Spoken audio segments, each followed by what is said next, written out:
உங்களை மாதிரி ஏழை கிராமத்திலேருந்து வந்தவன் நானும். அதனால் நீங்கள் முன்னுக்கு வரணுங்கிற ஒற்றை காரணத்துக்காக சொல்கிறேன். அதுக்கு நீங்கள் என்ன செய்யணும்?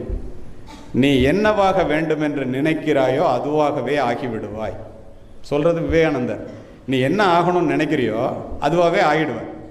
உங்களுக்கு சொல்கிறத கேட்டால் ஆச்சரியமாக இருக்கும். டாக்டர் ஆகணும்னு நினச்சேன்னா ஆகிடுவேன். ஐஐடியில் சேரணுன்னா சேர்ந்துருவேன். முதல்ல என்ன செய்யணும்? நினைக்கணுங்கிறான். உயிர் எப்படி எண்ணின அவ்வுயிர்க்கு அப்படி அளித்தருள் அருட்பெருஞ்சோதி என்கிறார் ராமலிங்க அடிகளார். ஒரு உயிர் என்ன நினைக்குதோ அதுக்கு கடவுள் அது நினைக்கிறபடியே கொடுக்குறாராம். முதல்ல நீ செய்ய வேண்டியது நினைக்கணுமா. உங்களுக்கு புரிகிற மாதிரி சொல்லணும்னா, பூமியில் இருப்பதும் வானத்தில் பறப்பதும் அவரவர் எண்ணங்களே. கண்ணதாசன். நீ எதை கேட்கிறாயோ அதைத்தானடா வாழ்வு உனக்கு தருகிறது. அதனால் பெரிதினும் பெரிது கேள்.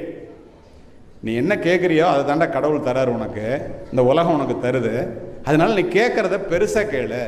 ஒரு ஐஏஎஸ் ஆஃபீஸர் ஆகணும், ஒரு ஐபிஎஸ் ஆஃபீஸர் ஆகணும், ஒரு விஞ்ஞானி ஆகணும், ஒரு ஐஐடி முடிச்சுட்டு பெரிய இன்ஜினியர் ஆகணும், ஒரு பெரிய கோடீஸ்வரன் ஆகணும், ஒரு பெரிய